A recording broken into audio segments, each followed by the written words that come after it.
Hello, wonderful parents, and welcome to another episode of Excellent Parenting with Funmi Alli, a program where we'll learn and grow in our parenting journey. Today, I want to start the episode by asking you a question. When you hear the word stress, what do you think about?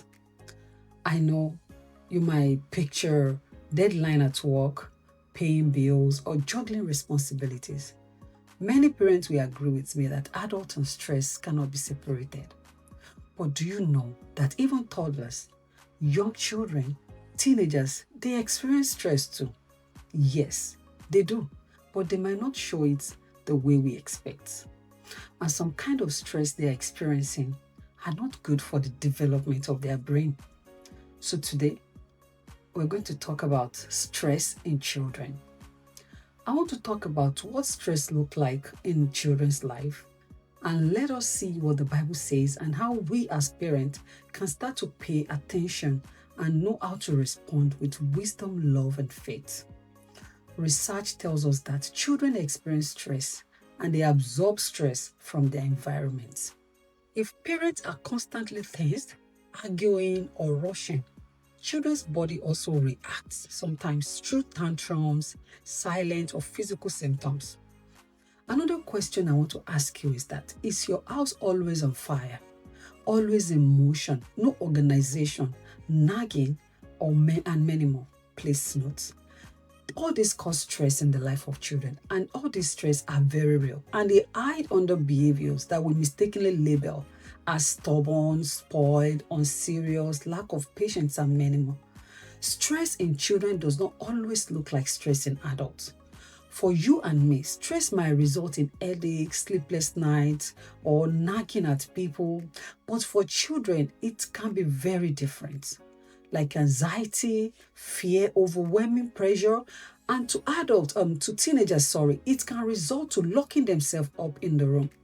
We have to start paying attention to stress in the life of our children, and we have to care deeply about their well-being, because stress can affect everything about them, and it can start revealing the kind of adults they will become. We cannot ignore stress in our children's life. Ignoring it is very dangerous.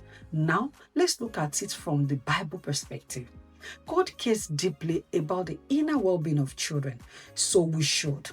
In Proverbs 22 verse 6, it says we should train up a child in the way it should go. That doesn't just mean teaching them morals, math, chores. It means shaping their spiritual, emotional, and mental resilience. So when a child is stressed, it is not a small thing. It is a kingdom assignment for you as parents to notice it, nurture that child, and guide them into God's peace. Here are some signs parents should not ignore. Emotional changes. A child that is normally cheerful become unusual moody. Physical complaint, frequent headache, stomach ache, bedwetting, or change in appetites. Behavioral shift as well. Tantrum, aggression, refuse to go to school, or sudden disobedience. Sleep problem, nightmares, difficulty falling asleep, or waking up often. For teenagers, their stress, specifically can be isolation, decline grade, anger outburst, or even risky behavior. Another fun fact is that stress often masquerades as bad behavior. But if we look deeper, it's often a cry for help. Now, what can we do as parents?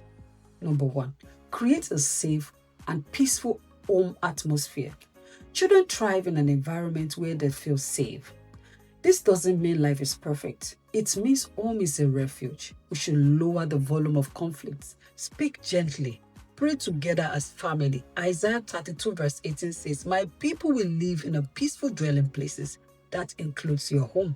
Number two, we should teach spiritual coping tools. Even young children can learn how to pray simple prayer. Jesus, I'm scared, help me.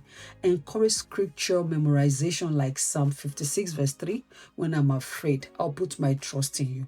This will equip them to turn to God when they are stressed. Number three, support healthy routine. Sleep, healthy meal, physical play, limit screen time. They are all God's design for balance. Even Elijah, when he was exhausted, was told by God to eat, sleep, and rest before he could continue his mission in 1 Kings chapter 19. Number four, model healthy coping yourself. Children are watching you. If you shout every time you're stressed, they will. If you stop, breathe, pray, and choose faith, they will learn resilience. Parenting is as much as about what we live than what we say. Seek for help when needed. I will keep on talking about asking for help. It is important to ask for help when we notice that there is stress in the life of our children and we cannot handle it. Let us ask for help. Sometimes children need extra help, like a teacher, a guardian, a counselor, even a doctor. Seeking for help doesn't mean you have failed as a parent. It means you are humble enough to do what is best for your child. Dear parent, let's remember, stress is not just an adult issue. It is a reality in the life of our children. Jesus said in John 14, verse 27, "Peace I leave with you. My peace I give to you." That promise is for you and for your children. Please, let's be an intentional parent. Thank you so much for joining me today. Thank you for joining me on Excellent Parenting. If this episode has blessed you, please like, share, and subscribe. Until next time, stay blessed and keep parenting with excellence.